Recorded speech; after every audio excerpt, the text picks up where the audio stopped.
रामायण देखने के बाद मेरे बेटे ने मुझसे पूछा कि पापा हमको बंदरों की तरह पूंछ क्यों नहीं है। आजकल दुनिया में 5 to 32% लोगों को विस्डम टीथ आते ही नहीं है। क्यों? वाई? दुनिया में लगभग 1 करोड़ लोगों को सालाना अपेंडिक्स का ऑपरेशन कराना पड़ता है। आपने देखा होगा कि दूसरे जानवरों के मुकाबले इंसान को बहुत ही कम बाल होते हैं। धीरे धीरे मेल निप्पल्स छोटी होती जा रही है और आखिर में चली ही जाएगी। Darwin's points. इंडिया में 17 to 18% लोगों में ये मसल होता ही नहीं है। कुछ लोगों में एक एक्स्ट्रा हड्डी होती है, 13वीं रिब होती है, जिसे सर्वाइकल रिब बोलते हैं। लेकिन वो उंगली इतनी छोटी है कि वो उसमें बहुत हेल्प नहीं करती है। तो धीरे धीरे वो उंगली छोटी होती जा रही है और आखिर में वो चली ही जाएगी। रामायण देखने के बाद मेरे बेटे ने मुझसे पूछा कि पापा हमको बंदरों की तरह पूंछ क्यों नहीं है। देखिए, हमको भी लाखों साल पहले पूंछ थी, लेकिन उसकी जरूरत कम हो गई, तो धीरे धीरे पूंछ छोटी हो गई और आखिर में चली गई। आज भी इंसानों में बहुत सारे अंग ऐसे हैं जिनकी हमको ज़रूरत कम है, तो उनकी साइज़ छोटी हो जा रही है और आखिर में वो चले ही जाएंगे। आज के वीडियो में हम कुछ ऐसे ही अंगों के बारे में बात करेंगे। तो सबसे पहला है विजडम टीथ। हमारे जो 32 दांत होते हैं उसमें सबसे आखिर में ये 4 दांत आते हैं, जो ऊपर 2 होते हैं, नीचे 2 होते हैं। बहुत सारे लोगों में विजडम टीथ टेढ़े आते हैं और निकालने पड़ते हैं। आजकल दुनिया में 5 to 32% लोगों को विजडम टीथ आते ही नहीं है। क्यों? वाई? वो इसलिए कि पहले हम मांस खाते थे, कंदमूल खाते थे, जिनको बहुत चबाने की जरूरत पड़ती थी। लेकिन जैसे जैसे हमने अग्नि की खोज की और हमारा खाना सॉफ्ट होता गया, हमारे दांत छोटे होते गए, हमारा जड़बा छोटा होता गया। तो अब जड़बे में ज्यादा दांत समा नहीं पाते हैं, तो क्राउडिंग हो जाती है। उसकी वजह से इंसानों में तकलीफ हो रही है। इवोल्यूशन में धीरे धीरे वो विजडम टीथ जाते ही जा रहे हैं और 1-2 साल बाद चले ही जाएंगे। दूसरा है अपेंडिक्स। दुनिया में लगभग 1 करोड़ लोगों को सालाना अपेंडिक्स का ऑपरेशन कराना पड़ता है। और अपेंडिक्स हमारे इंटेस्टाइन का जरूरी और काम का हिस्सा अभी तो नहीं है। लाखों साल पहले वो था, तो धीरे धीरे अपेंडिक्स की साइड कम ही होती जा रही है और आखिर में अपेंडिक्स चला ही जाएगा।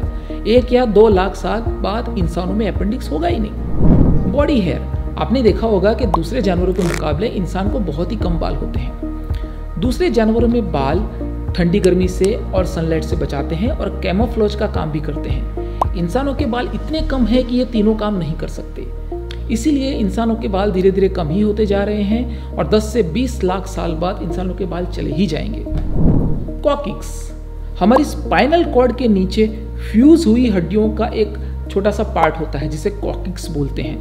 यहीं पे हमारी पहले पूंछ जुड़ी होती थी और वो हमको बैलेंस के अंदर भी हेल्प करता था। लेकिन अब हमको उसकी ज़रूरत नहीं है, तो धीरे धीरे कॉकिक्स की साइज भी छोटी हो जा रही है और आखिर में वो चला ही जाएगा। Male nipples. निप्पल्स मेल और फीमेल दोनों में ही होती है, लेकिन फीमेल की निप्पल दूध पिलाने का बहुत ही इंपॉर्टेंट काम करती है। मेल की निप्पल का कोई काम नहीं होता है। तो धीरे धीरे मेल निप्पल्स छोटी होती जा रही है और आखिर में चली ही जाएगी। Darwin's points. कुछ लोगों को, ऑलमोस्ट 10% लोगों को हमारे कान के पिन्ना के पास एक पॉइंटेड सा एरिया होता है। एक्चुअली मुझे है, उसे डार्विन्स पॉइंट बोलते हैं। उसकी साइज भी धीरे धीरे कम हो रही है। आजकल वो लगभग 10% लोगों में ही देखा जाता है और वो भी चला ही जाएगा, क्योंकि उसका कोई काम नहीं है। पामरिस लॉन्गस मसल। इंडिया में 17 to 18% लोगों में ये मसल होता ही नहीं है। दुनिया भर में 10 to 15% लोगों को ये मसल नहीं होता है। ये मसल धीरे धीरे जा क्यों रहा है? क्योंकि लाखों साल पहले जब हम पेड़ पे रहते थे, तो लटकने के लिए और पेड़ पे चढ़ने के लिए ये मसल बहुत ही काम आता था। अब हम जमीन पे रहते हैं, तो इस मसल की ज़रूरत कम ही होती जा रही है। तो धीरे धीरे ये मसल की साइज कम हो रही है और लाखों साल बाद ये भी चला जाएगा। Cervical rib. हमारी छाती पे हॉरिजॉन्टल 12 रिब्स होती हैं। हड्डियों का एक पूरा ढांचा होता है, उसमें 12 हड्डियाँ होती हैं। कुछ लोगों में एक एक्स्ट्रा हड्डी होती है, 13वीं रिब होती है, जिसे सर्वाइकल रिब बोलते हैं। 1 in 2000 लोगों को यह हड्डी होती है। प्रॉब्लम यह होता है कि ज़्यादातर केस में जब ये हड्डी होती है तो वो प्रॉब्लम करती है। वो नर्व या वेसल को ब्लॉक करती होती है, उसको दबाता होता है, तो ऑपरेशन करके उसको निकालना पड़ता है। तो ज़्यादातर लोगों में वो नहीं होती है, 1 in 2000% में ही हो रही है, पर धीरे धीरे उसके परसेंटेज भी कम हो रहे हैं और आखिर में वो भी चली ही जाएगी। 5th टो, 5वीं उंगली। हम सबको पैरों में 5 उंगलियां होती है, लेकिन जो सबसे छोटी उंगली होती है वो बहुत ही छोटी है। उंगलियों का काम ये होता है कि जब हम जमीन पे पैर रखते हैं, चलते हैं, दौड़ते हैं, तो हमको बैलेंस देती है। लेकिन वो उंगली इतनी छोटी है कि वो उसमें बहुत हेल्प नहीं करती है। तो धीरे धीरे वो उंगली छोटी होती जा रही है और आखिर में वो चली ही जाएगी। इसी के साथ ये वीडियो खत्म होता है। मैं हूँ आपका डॉक्टर फ्रेंड डॉक्टर निमेश। मैं एक पीडियाट्रिशियन हूँ। वीडियो अगर आपको अच्छा लगा है तो लाइक कीजिए, शेयर कीजिए, सब्सक्राइब कीजिए। अगर आप इस वीडियो का सेकंड पार्ट देखना चाहते हैं तो नीचे कमेंट करें। और अगर आप ये जानना चाहते हैं कि क्या होम्योपैथी साइंस है और क्या वो सही में काम करती है, तो इस वीडियो को देखने के बाद ये वीडियो ज़रूर देखें।